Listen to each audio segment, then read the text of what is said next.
so not true. We're gonna save it. Is that city or county? 17.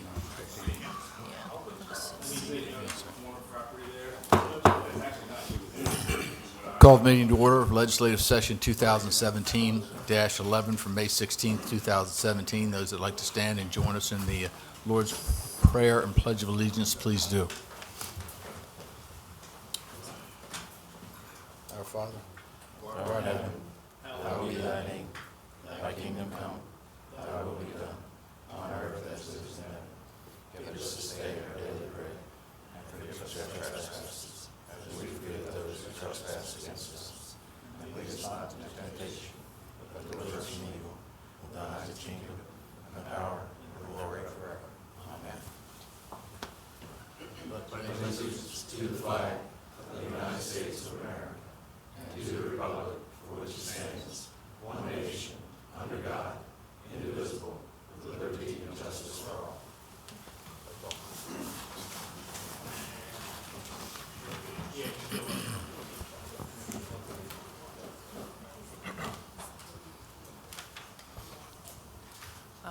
Council, before we begin, there is one housekeeping measure.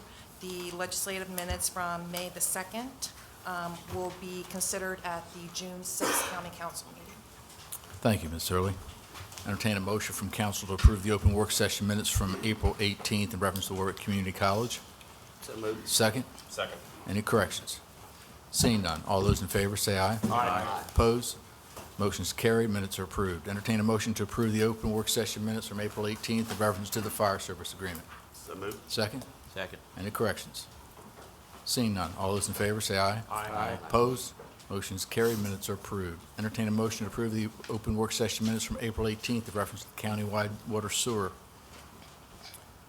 So moved. Second. Okay. Any corrections? Seeing none, all those in favor say aye. Aye. Opposed? Motion's carried, minutes are approved. Good morning, Mrs. Hurley. Good morning, Mr. President, County Council members, ladies and gentlemen. The first item on the agenda this morning is an update on the 2017 General Assembly end of session recap. That's by Delegate Johnny Motz. Good morning, Delegate. We don't shoot you if you do, yeah. Yes, please. There's no zapper or anything. No, you're good. Apologies to everyone for missing my colleagues last week. Thanks a million for the opportunity to come in this morning. Come up to the mic, John. Great. Apologies to everyone for missing my delegation last week. I think they made it up. I had a little bit of a family emergency. I really appreciate the opportunity to come in. We had a real busy year. I'm sure you heard about that with all my colleagues coming in and speaking with you. I wanted to share with the county a bill that I worked on that's near and dear to my heart. And I need another apology because it's such an important bill. I think that it impacts every county on the shore.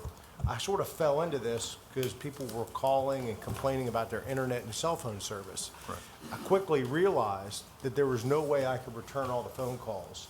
And I also realized there was no way I could hold a public venue to discuss the problems because they were so particular and they were so complicated that any public discussion would have wound up into probably a screaming match and a lot of frustration. And I wanted to find something we can do to try to help. So I went to, in Annapolis, we had the session rolling, I had some discussions, and we came up with the idea of a task force for the Eastern Shore, focusing on internet and cell phone service. That idea was embraced, and it turned into a statewide task force.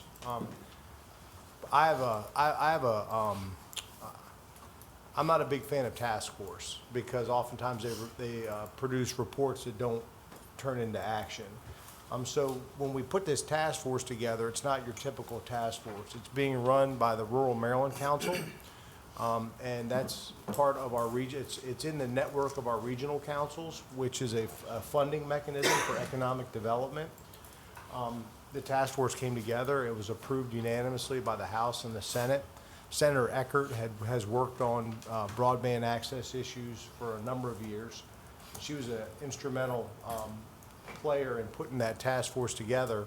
It's going to meet. It's going to, even though it hasn't been signed into law, that will happen on the 25th of May. The task force is still, we're already moving ahead. We've got plans to do a conference in Annapolis on the 24th of May. And I wanted to make sure the council was aware of that. I wanted to get connected with whoever in the county would be responsible or helping with internet connection, to make sure they know about what the task force is doing. We set a short time frame on the task force. It's supposed to conclude its work by December of this year. So when we go into the next session, we're going to be ready to take whatever bits of information we can find, to put them into action.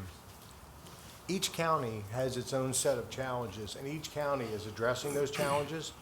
And the point of this task force is not to get in the way of what the counties are doing. We want the counties to continue the work that they put in place to try to drive investment in internet connection, particularly the broadband. The task force is supposed to sort of operate outside of that and provide resources and support. For me personally, the most important thing is funding, and the FCC has grant money. And so it's important that we get our counties connected with the task force so we find out what resources are needed and we can make sure those grant requests are made. In the past, we haven't made those grant requests to the FCC. New York just put together a program to connect all households to the internet. They're doing it through FCC funding. We're using New York's coming to this conference on the 24th. They're going to talk to us, and hopefully we'll have a plan on how we're going to connect everyone. Because, one time, not every household in America had a connection to electricity. At some point, we made the decision and connected the households to electricity. I think we're at the point now with the internet that it's becoming a necessity in all walks of life. So that legislation's moving, and I wanted to make sure it was on everyone's radar. As far as a point of contact, please feel free to send whatever names to me, and I'll connect them directly with the task force. We get spread pretty thin. I'd like to be the internet guy, but I want to push as much of this information to the task force as I can. Last session, you may have read about some legislation I put in regarding deer hunting and deer management. The special deer season was not requested by the Farm Bureau. It was my idea.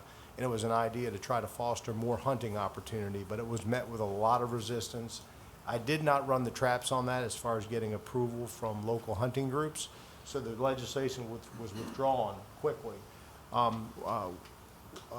In the future, moving into next session, we're going to be working with the Department of Natural Resources and its Farmers and Hunters Feeding the Hungry program, and we want to try to foster some support for that program and try to make it one of the strongest in the country. Short of special seasons and special tools to manage deer, one challenge with our deer harvest and deer management is what to do with the deer after you harvest one. Most hunters and farmers can only consume so many deer in a year. No joke, no rhyme intended, but so hopefully that will help with that endeavor. Also, the governor has put $50 million into the opioid task force, declared a state of emergency. If there are any special needs or programs for the county that we can assist with, we'll call the task force up directly. I'm not sure if that came up last week, but each county, like internet, has its own programs and its own way of dealing with things. It is a tremendous challenge, and it's a tremendous crisis for all of our neighborhoods. And along those lines, I've been spending a lot of time this summer, and I will continue to talk about the problems with marijuana in children. And we have a lot of discussion about medical marijuana. There's a lot of discussion about legalization of marijuana. The kids hear us talking, and they think because they hear adults talking that marijuana is not bad for them. They know it's easier to be apprehended when they're using alcohol because it smells. It's harder to conceal. And I'm very concerned that our children are grasping onto the idea that smoking marijuana is like smoking a cigarette, and it's not a problem. Our drug education focuses on alcohol, tobacco, opioids, and pills. For some reason, we're skipping marijuana, and I think that's something that we as a government and as an adult society need to reinforce with our kids. But I know you have a long morning, and I just wanted to share those thoughts with the council. Any questions from anyone? I remember going to a celebration at Salisbury University 10 years ago where Maryland Broadband had finally, was finally laying down the last mile. Right. And I was wondering kind of what happened to Maryland Broadband in this whole thing. Well, Maryland Broadband's role was to get fiber on the shore, Right. and it did that. And we have a fiber backbone that goes down Route 50. The challenge is even though we have that backbone, is how do you connect it to individual homes? You can have a driveway that connects with Route 50 and not have broadband access, which doesn't make a lot of sense. Those are some of the problems that we need to resolve as soon as we can. Are you bringing Verizon to the table as well as Comcast? Yes, Verizon will be involved, Comcast will be involved, Atlantic Broadband will be involved, FTS will definitely be involved. They're running a fiber loop down the shore. Okay. So, and for each county, the specific challenges are a little bit different, and they're going to be costly. So we need to identify the challenges and then go find the funds to resolve them. The only other thing I have, Delegate, is you're talking about having someone who could be representative of Wicomico County. Who are the other counties picking as far as, someone that might represent a rural district? Because I wouldn't know off the top of my head And that's who to great. bring in. That's a great question because the counties haven't identified one person. It kind of varies from county to county on who's going to handle the issue. And in some cases, someone will work on internet issues, and then they'll change roles in their position, and they'll start working on water treatment, and then someone else will take up the internet issues. And I think this task force is going to bring everyone to the table and have them identify someone, a point person or a point office to manage that issue. It's, when the stimulus in the first term of President Obama's tenure, there was a stimulus package. And Maryland, and I was told, and I'm pretty sure about this, that the Eastern Shore requested funding for internet infrastructure. And that Maryland, the state, received over $100 million. It's called BTOP funding. And then I was also told during this process that all of that funding was kept. And it was kept and it was directed to 7 counties on the Western Shore, and none of it was dedicated to the Eastern Shore. And so I think there's lessons to be learned the way those funds were spent also. But it just adds. I think it adds a foundation to the case that's being made. We need the funding to build up this infrastructure. Okay. Any other questions? I remember about 12 years ago, I thought it was Maryland Broadband, but whatever the organization was, and I think it was spearheaded by Senator E.J. Pipkin. And the idea was to bring broadband to the entire Eastern Shore, including Virginia, but 12 years later, we still don't have it. And I have a lot of constituents that would like to have internet, but they can't get internet through Comcast because it's so close, but yet so far away. As a matter of fact, one constituent, we were working together and come to find out, he's in Wicomico County, but the provider, Comcast, is actually through Somerset County. Right. So a lot of upset people with Comcast around here. And you also will, one of the things that brought me to this is, in hearing the complaints and talking to Maryland Broadband and seeing the map of who does and who doesn't have coverage, the maps are these circles. And if you're in the circle area, then you, quote unquote, have internet access. And the people that I'm talking to don't have internet access. And that was a flag. And if the government's saying that you have internet access, but we know that the people who live within that circle don't have internet access, something's fishy, and there's a problem that needs to be addressed. And a lot of folks will use the wireless internet, the little Wi-Fi where you plug into the computer, and that's an unregulated service. Yeah, that's an unregulated service. So the company can charge whatever they want for that access, as opposed to your normal connection. But it's not as fast. That's correct. That's correct. And another problem that we have in Wicomico County is the eastern part is serviced through Mediacom. And that's why this task force is needed. And I encourage everyone to participate in it. And if you don't get feedback or you're not being satisfied by it, please let me know, and we'll get some satisfaction. Okay. You'll send us an email on that meeting? Yes. With the dates and all? I will. Good. I will. And there's one last important point for the council is that the Rural Maryland Council has a prosperity grant that's open right now. And that's an infrastructure grant program. And that's something, if you have an infrastructure project that would meet the needs of, or meet the qualifications for that grant, I'd suggest that you take a good look at it, because that might be some funding that's available. How much? I think the normal amount that is, average is about $70,000. But it can only be, I believe, 30% of the total cost of the project. So it could be a piece of the project. Okay. And it's great to be with you. And I know you got a big day, and I apologize. I hope to see you again later. I haven't made many council meetings, and this summer I hope to make a couple more. Okay. We know you're busy. Happy 150th birthday. Yeah. Thank you very much. Thank you. Thank you, Debbie. Good to see you. Good to see you. Thanks a lot. Appreciate you coming. Thank you. The next item on the agenda is a public hearing on the constant yield rate. The constant yield rate is calculated by the Maryland Department of Assessments and Taxation. It represents the real property tax rate for the coming year that will generate the same amount of revenue that was generated the current year. As assessments increase, the constant yield tax rate decreases. By Maryland law, if the real property tax rate is at the current level but above the constant yield rate, an advertised public hearing must be held. A public hearing notice was published in the Daily Times stating that a public hearing would be held today at 10 a.m., and we have the Director of Finance here to answer any questions. Thank you. At this time, we open the floor for a public hearing on the constant yield. If you have any comments that you'd like to make, come to the podium, please. State your name and your concerns.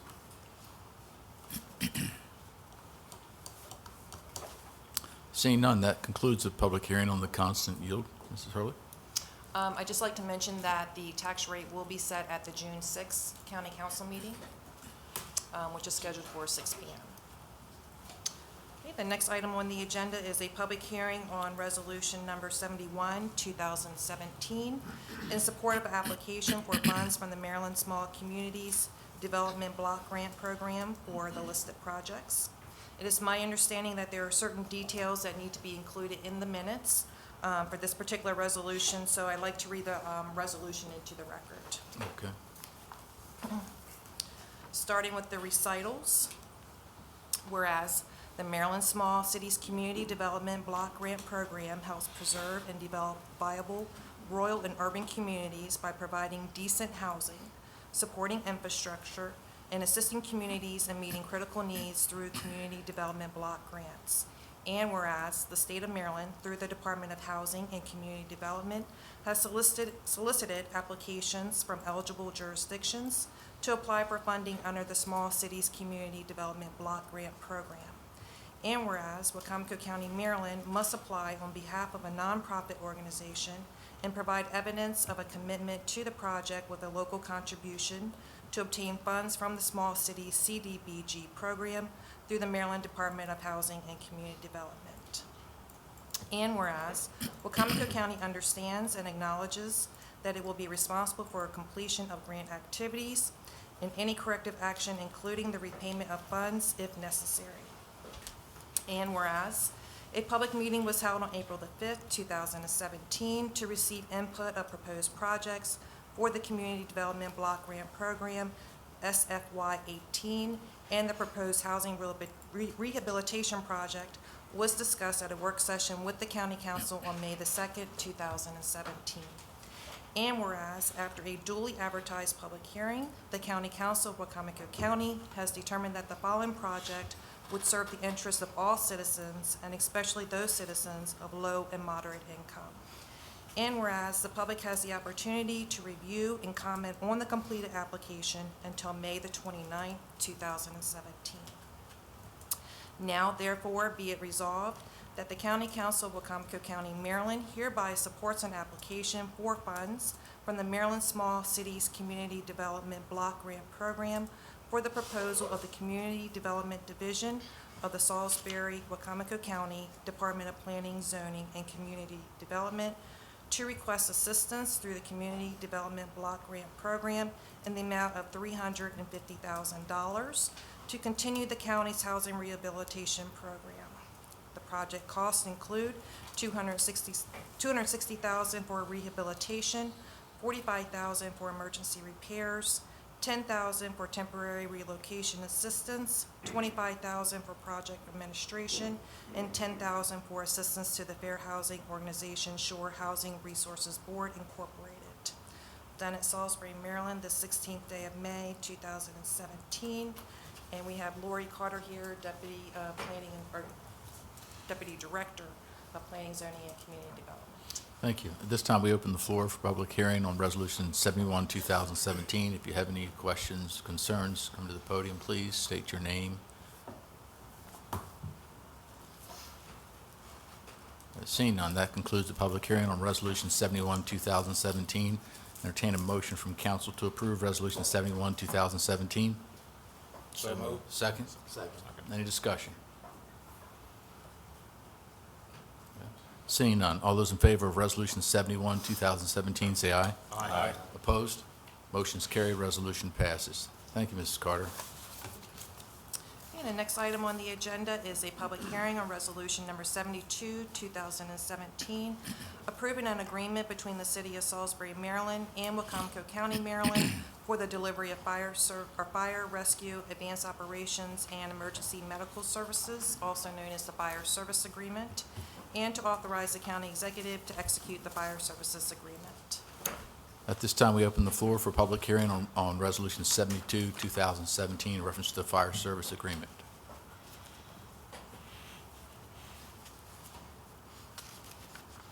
At this time, is there anybody that would like to make any comments? Come to the podium, please. State your name and your concerns.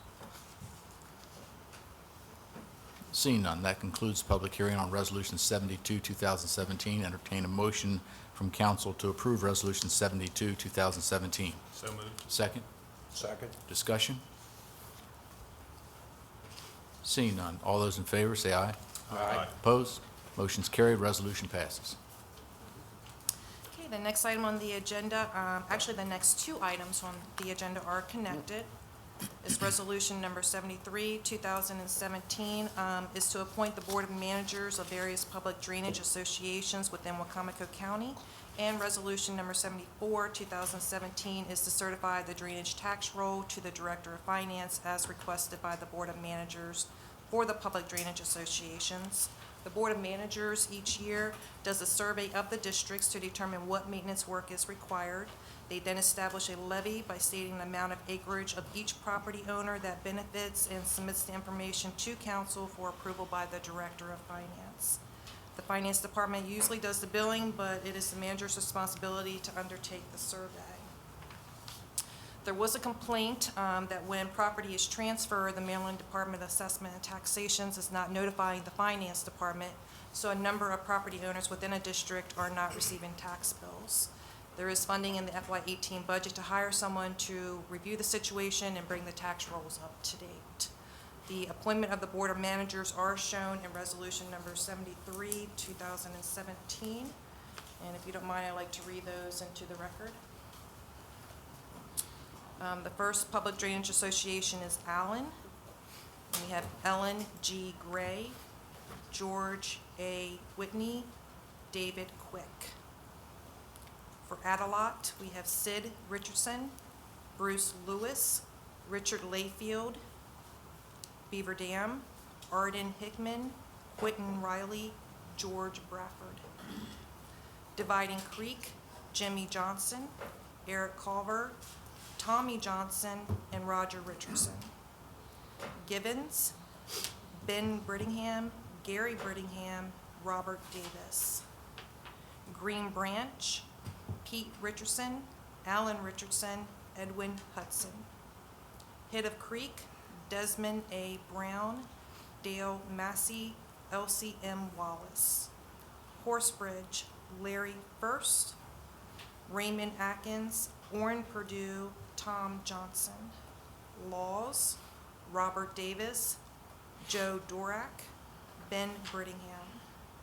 Mill Branch, John Edwards, David Kenny, Donna Inslee. Nanacoke, Ron Maher, Kenneth White, Lawrence Elsie. Nebo, Clifton Lawrence, Goldsboro Lawrence, Tyrone L. Price. Passerdike, Charles Fleming III, Robert Gannon, Jean Donalds. Pine Branch, George C. White, Linda Truitt, Dave Williams. Texas Road, Bernard Nutter, Arsemus Nutter, Madeline Wigfall. And we have the director, Wayne Strasberg here, Robert Guy, and Pete Richardson with the Wicomico Soil Conservation District, if you have any questions. Thank you. Entertain a motion from council to approve Resolution 73, 2017. So moved. Second. Discussion. Seeing none, all those in favor of Resolution 73, 2017, say aye. Aye. Opposed? Motion's carried, resolution passes. I'd like Okay, to next thank all is- those that are involved in this as well. Okay, next is Resolution Number 74, 2017, a resolution to certify the drainage tax roll to the Director of Finance as requested by the Board of Managers of the Public Drainage Associations. And I am going to read each one of the taxes and the Public Drainage Association name. For Allen, it's $3 a crop, $75 wood, or 75 cents wood, a minimum $15. Adelot, $3 for crop, $1.50 wood, $20 minimum. Beaver Dam, $2 crop, 50 cents wood, $15 minimum. Dividing Creek, $7 crop, $3.50 wood, and $30 minimum. Gibbons, 50 cents crop, 50 cents wood, $15 minimum. Green Branch, $2.70 crop, 90 cents wood, and $20 minimum. Hiddup Creek, nothing for crop, nothing for wood, and $25 minimum. Horsebridge, 40 cents crop, 10 cents wood, $8 minimum. Laws, 50 cents crop, 50 cents wood, $15 minimum. Mill Branch, $2 for crop, 50 cents wood, $10 minimum. Nanticoke, $7 crop, $3.50 wood, $20 minimum. Nebo, $6 crop, nothing for wood, $30 minimum. Passerdike, $4.50 crop, $1.50 wood, $20 minimum. Pine Branch, $3 crop, $1 wood, $15 minimum. Texas Road, nothing for crop, nothing for wood, and $30 minimum. Thank you. Entertain a motion from council to approve Resolution 74, 2017. So moved. Second. Discussion. I guess I have some questions for Wayne and maybe Mr. Richardson. I know, I believe we have several here, whoever would Well, like to he's come. on soil conservation as well. Okay, well, Yeah.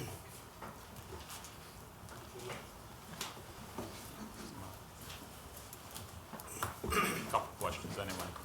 It might have been best to ask them last time. With the, I guess you call it tax rolls that were missed, where people weren't being put on.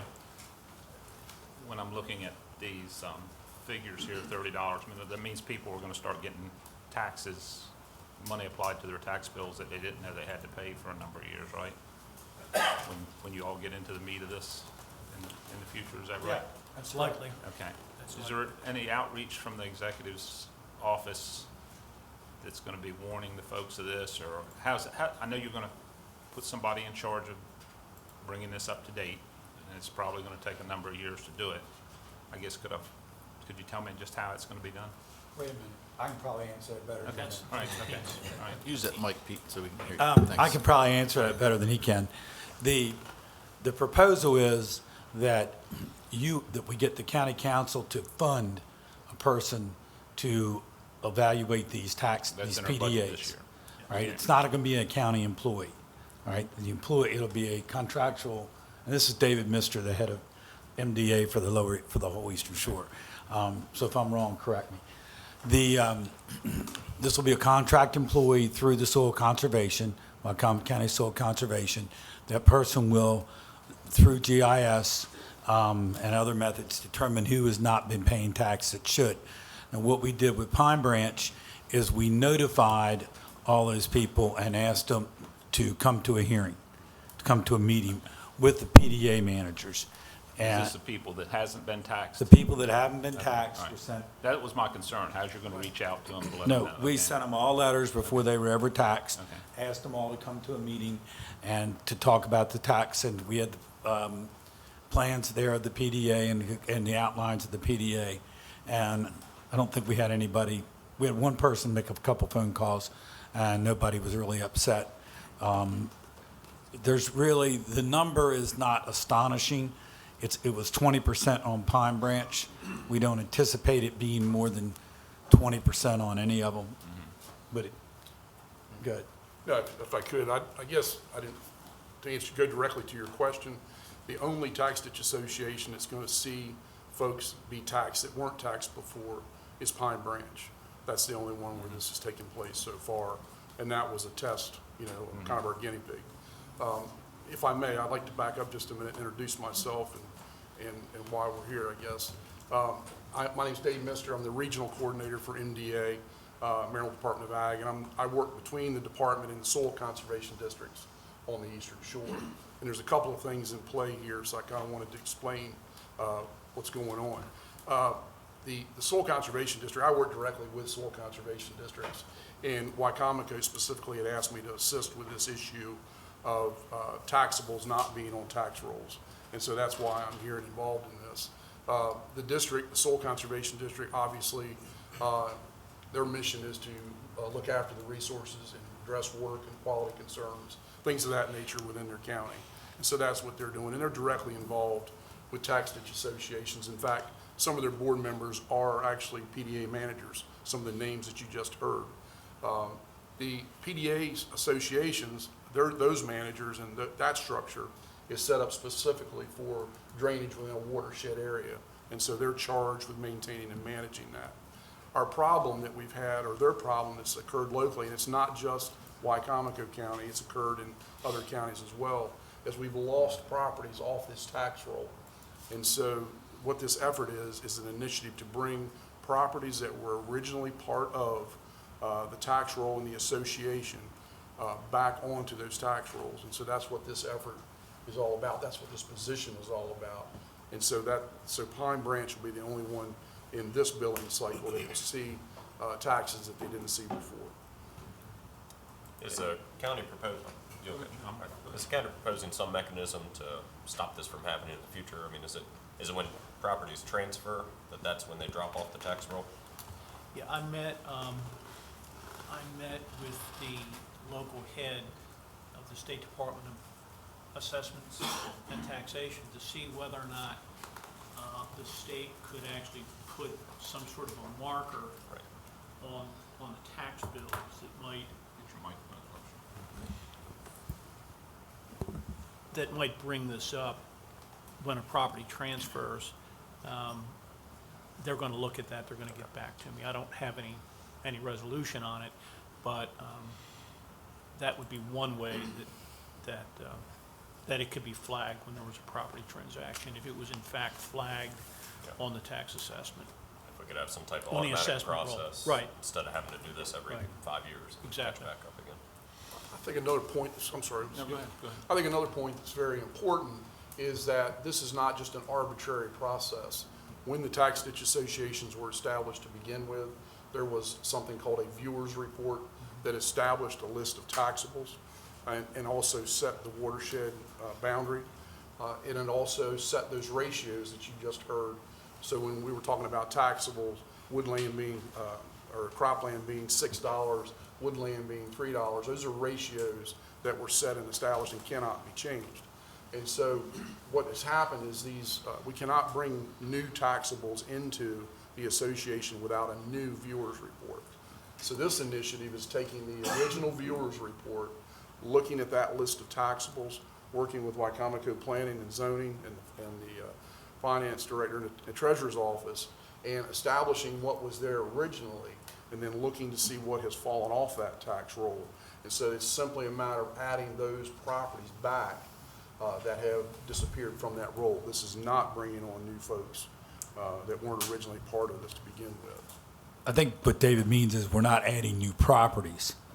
Right, It might be a different owner, right. but parcel A of map 32, if it's a benefited user, is going to get taxed. But it might have changed hands a couple times, but we're not adding new parcels. I presume most of these were probably lots that were cut off of. Not necessarily. In my case, I transferred some property from my name to an LLC. It was dropped completely. Completely. And, For the whole farm. what's that? For the whole farm. The whole farm. Strawberry Village subdivision, 50% of it was never on the tax rolls. Where did this fail? I mean, I've heard different stories. We can point the finger at a lot of people, a lot of places, but let's not worry about how it failed, right? It started in 1994. It's, the best thing to do is let's just correct it forward. Worrying about it failing again, I guess, would make. We're very concerned about that with the assessment office and with Ms. Lewis, right? We are coming up with a system which I believe will prevent this from happening in the future. Well, that was my big concern, was the outreach, so we didn't have a lot of people Correct. up in arms about Right. getting I think tax bill changed. the other part of this that I think is so important is that these tax ditch associations are struggling financially to address the maintenance needs. In this county alone, there's 185 miles of channel that has to be maintained through these associations. There's municipalities that depend on these associations.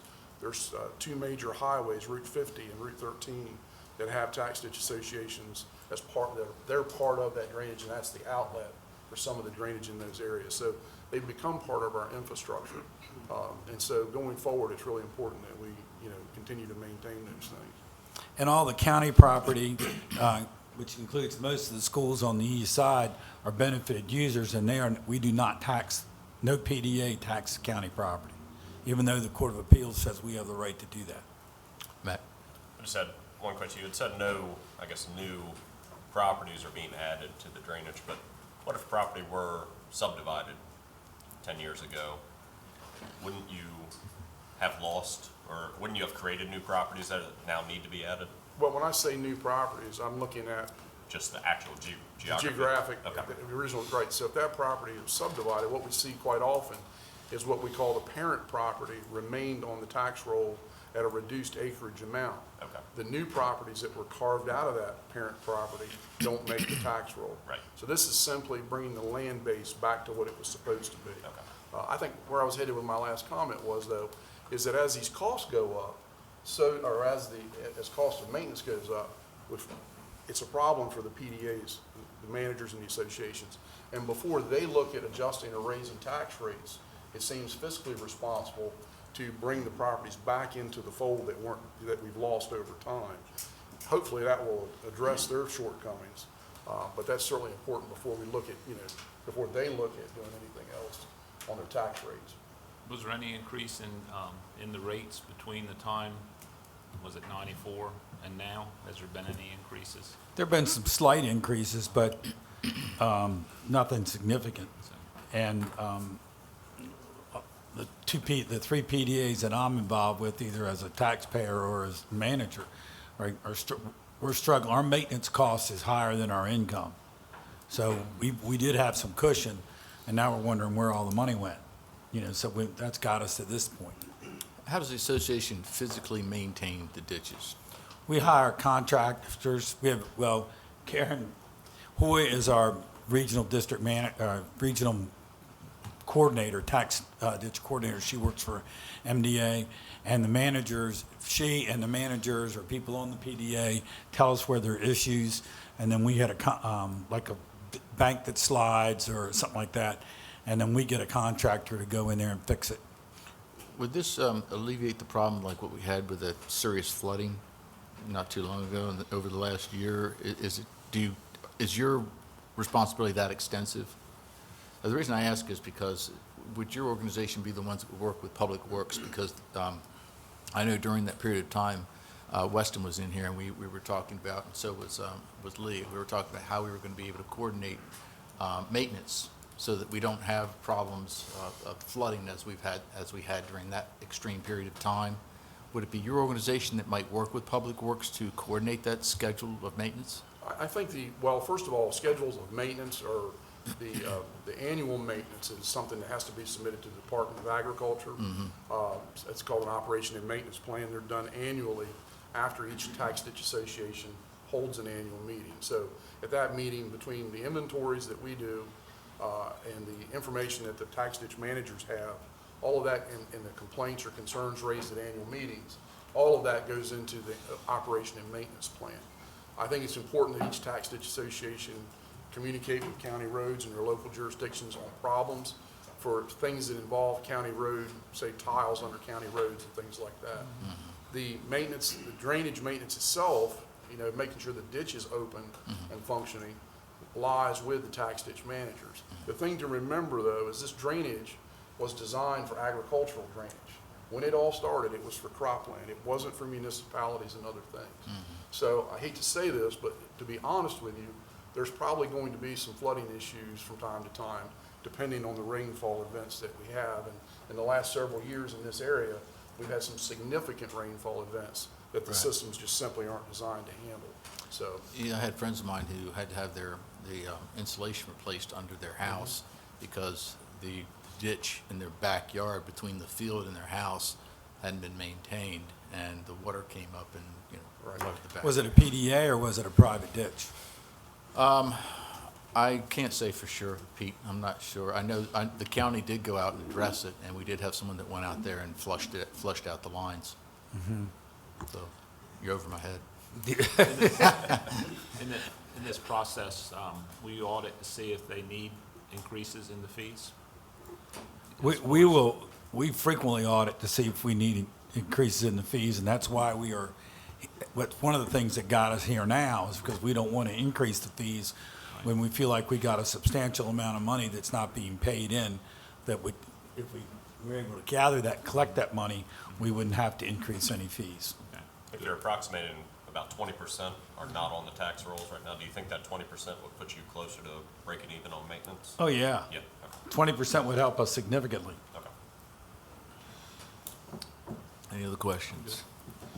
All right, that's great.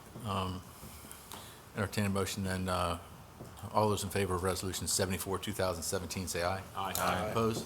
Motion's carried, resolution passes. Thank you Thanks a all. lot, Pete. Thank you. So does that mean it's going to be in the budget in late people's terms? Yeah, I meant to ask you, didn't we do this like 8 years ago? No, I thought we put somebody in the budget years ago for this thing. not that I remember, Yeah. not to do this. Okay. Yeah, but Joe would know. thank you all. Thanks for coming. Not necessarily, but Nice seeing you all. Thanks a lot. Yeah, man. How are you? Thank you. Appreciate it. Thanks for everything. thank you. The next item on the agenda is Resolution Number 75, 2017, confirming the appointment of Stephen E. Warren to the Agricultural Reconciliation Committee. The Agricultural Reconciliation Committee arbitrates and mediates disputes involving agriculture operations conducted on agricultural lands and issues opinions on whether such agriculture operations are conducted in a manner consistent with generally accepted agriculture management practices. Entertain a motion to approve Resolution 75, 2017. So moved. Second. Discussion? All those in favor, say aye. Aye. Opposed? Motion's carried, resolution passes. Okay, next is Resolution Number 76, 2017, extending the date for the adoption of the annual budget and appropriation bill from June the 1st to June the 6th, 2017.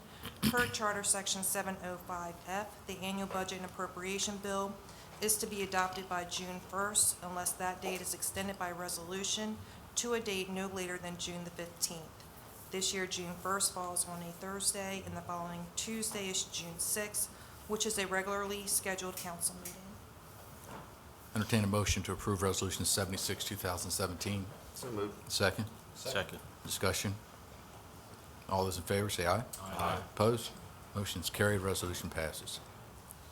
Okay, the next item for business is the introduction of Legislative Bill 2017-06, an act to amend the Wicomico County Personnel Manual, Chapter 12, entitled Overtime and Compensatory Time, Section 1201, entitled General, and Section 1203, entitled Policy, to redefine work hours as it relates to overtime and compensatory time for correctional officers from 171 hours during a 28-day work period to 40 hours during a normal 7-day work week. And we have the Department of Corrections Director George Kalamakis here to answer any questions. Entertain a motion from council to introduce legislative bill 2017-06. I do a roll call on this, just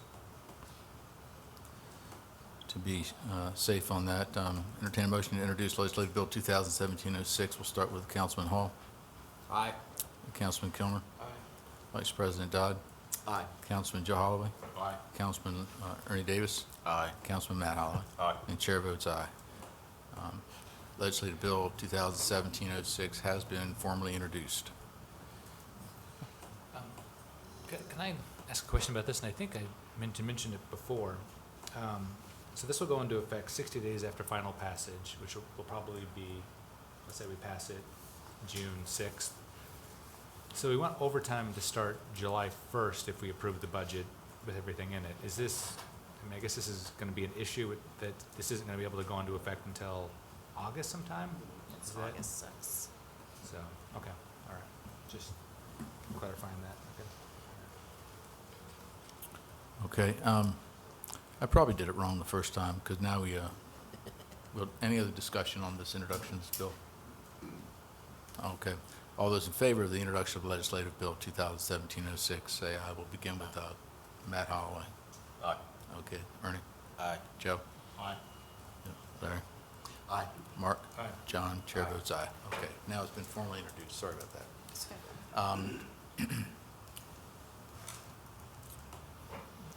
Any further discussion? Okay, Mr. President, we can hold the public hearing on that legislation on June the 6th at 6 p.m. okay, sounds good. Okay, sounds good. That's Thank all you. I have. All right, at this time, we open the floor for public comments. If you have any public comments, come to the podium, please, and state your name and what your concerns might be. Okay, seeing none, that concludes public comments. Council comments. Seeing none, entertain a yes, Councilman Hall. On May the Speak up, 20th, fellas. that's May 20th, we do have Wings and Wheels program at the Salisbury Airport. It starts at 8 o'clock in the morning. The Civil Air Patrol is doing a pancake breakfast. There'll be airplane activities at the airport. It'll be the largest event held in quite a number of years, probably 20, 25 years at the airport. They anticipate well over 1,000 people, and we encourage the public to come out and see it. Thank you, Councilman Hall. Mr. President Dodd? Yes, this week is National Police Week, and I'd like to ask everyone to honor our fallen police officers and thank the police officers that go out there every single day to protect and serve. Also, last week was Teacher Appreciation Week, but I think most of us here appreciate our teachers every single day of the year, so they really don't need a week. Also, I'd like to thank and congratulate, actually, Mardella Baseball, Bennett Baseball, and Parkside High School Baseball for advancing up in their brackets. They won their games yesterday.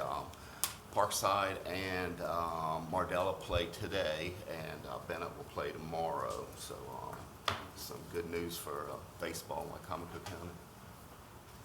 Any other council comments? Seeing none, entertain a motion to adjourn so we can go into open work session followed by a closed work session. So moved. Second. All those in favor? Aye. Opposed? Means adjourned. First item on the agenda is the OPEB analysis. And we have Ms. Michelle Ennis.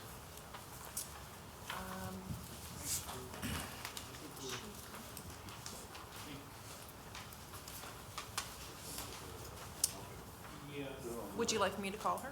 yeah, I think. They're on the way up. Okay. Yeah, I think we're ahead of the anticipated schedule. You want to take 5 minutes? We'll take a 5-minute recess.